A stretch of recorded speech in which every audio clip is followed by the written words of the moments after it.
It was my freshman year, and I'll never forget the sound of the lockdown bell blaring over the intercom. It was the middle of fourth period, and I had asked to be excused so that I could use the restroom, and after writing me a bathroom pass, I went to relieve myself. The bathroom wasn't far from my class, and because it was in the middle of a period, there wasn't anyone in there, which was nice because usually there's a small line. And halfway through doing what I went in there to do, the sound of an alarm began to sound. I recognized it right away as the notice that the building was on lockdown, and just as I began to wash my hands with the intent to walk back to my classroom before they locked the door, I heard the principal over the loudspeaker. "There's an unknown intruder in the building," he said. "This is not a drill. Please lock your classroom doors and remain where you are until police can arrive and assess the situation." My eyes widened as I realized how serious the situation actually was. I quickly made my way over to the bathroom door, hoping that I could lock it. However, it didn't latch properly, so all I could do was close the door. As soon as I did that, I ran into one of the bathroom stalls and closed the door. I sat on the toilet and pressed my feet up against the door of the stall, that way no one could force it open if they tried to get in. Thankfully, my mom had warned me about this possibility, and I was prepared, because as luck would have it, my heart sank into my stomach as I heard the sound of the bathroom door opening. At first, I hoped it was a teacher or something, looking for stray students, but when they didn't call out to see if anyone was in the bathroom, I realized that it was the intruder. They slowly made their way into the bathroom, and as they got closer to the stall, I could see that they were wearing old-looking running shoes and sweatpants on. For a second, I thought this might be a good sign, and I hoped that it had been another student looking to hide in the stall with me, but again, I was mistaken. I realized this when the person began walking by my stall and stopped right in front of it. I held my breath as they turned to face the door. I could feel them press up against it as if they were trying to open it, but thanks to my legs being there, it wouldn't budge. That was when they took another step closer and pressed their face to the stall to look through the crack. I was frozen with fear as I made eye contact with them. After a second of staring at me, the man backed up away from the stall. I was hoping that they were giving up and leaving the bathroom, but for some reason, they wanted to get to me. After taking a few steps away from the stall, the man turned and ran as fast as he could, practically throwing himself at the stall door, trying to get it to burst open. The first time he tried, the door didn't budge, but as he continued to charge at the stall, I could feel the hinges and the lock getting weaker and weaker, and surely my legs wouldn't have been able to hold him back, not while he was throwing his whole weight at the door. I was beginning to get more and more concerned that he was about to get in, but thankfully I was saved by our school security cop. He must have heard the man trying to break down the door, and without any sort of backup, he came in to help. The security guard ran into the bathroom and tackled the intruder before telling me to wait in the stall. He wanted to make sure I was safe until the police could get there and arrest the man. According to the news reports, he was under the influence of some sort of substance when he snuck into the school. Other than that, we got no clear reason as to why he tried to attack a student. I tell you though, it's something I'll never forget.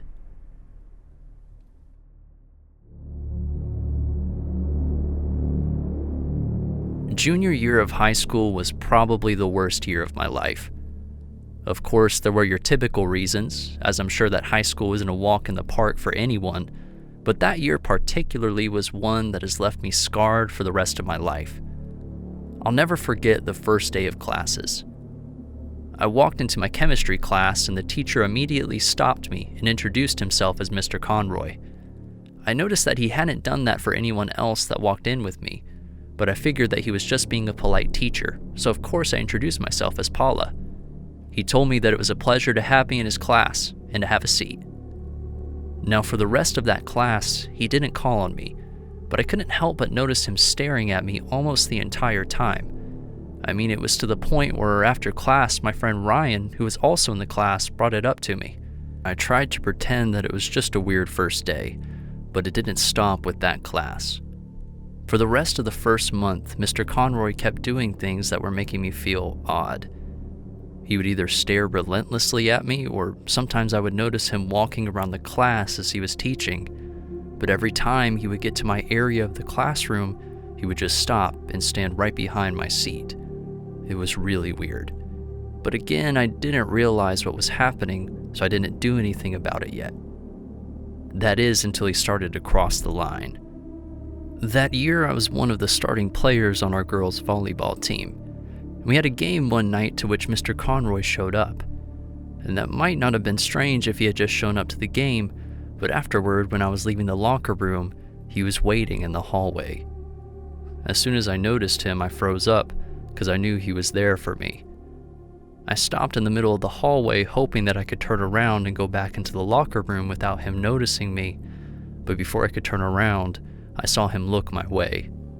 Mr. Conroy stood up from leaning against the wall and began walking toward me with a really weird smile across his face.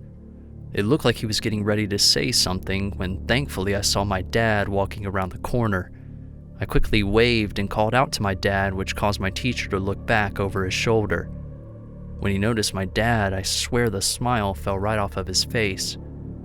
I ran over to my parents and greeted them as if nothing was wrong, but as soon as we were out of earshot, I expressed how weird my teacher was being. My mom and dad talked about it and decided to get the principal involved, and we all figured that it would be best for me to transfer to a different chemistry class.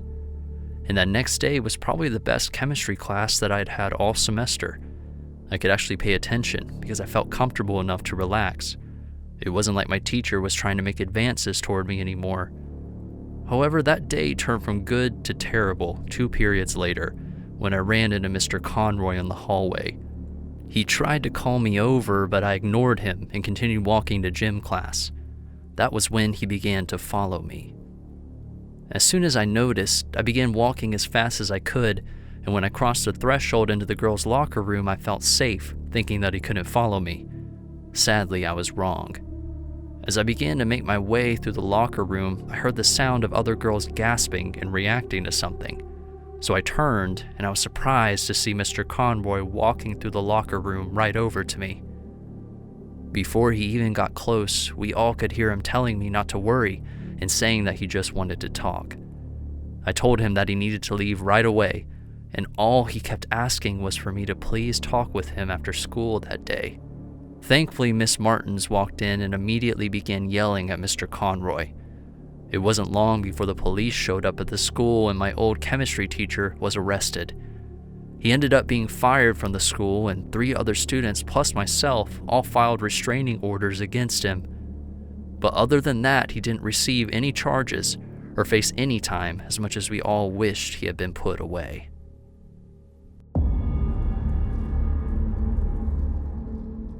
The high school that I used to go to had these Snapple vending machines, and as a part of my study hall, the teacher that was in charge of the machines would assign a few students to restock them. This meant going into the school's basement with supervision and bringing up as many cases of Snapple as we could carry and filling up each machine. In return for doing so, the teacher would give us each $2 to test the machines, but really it was just to give us free Snapples for helping out.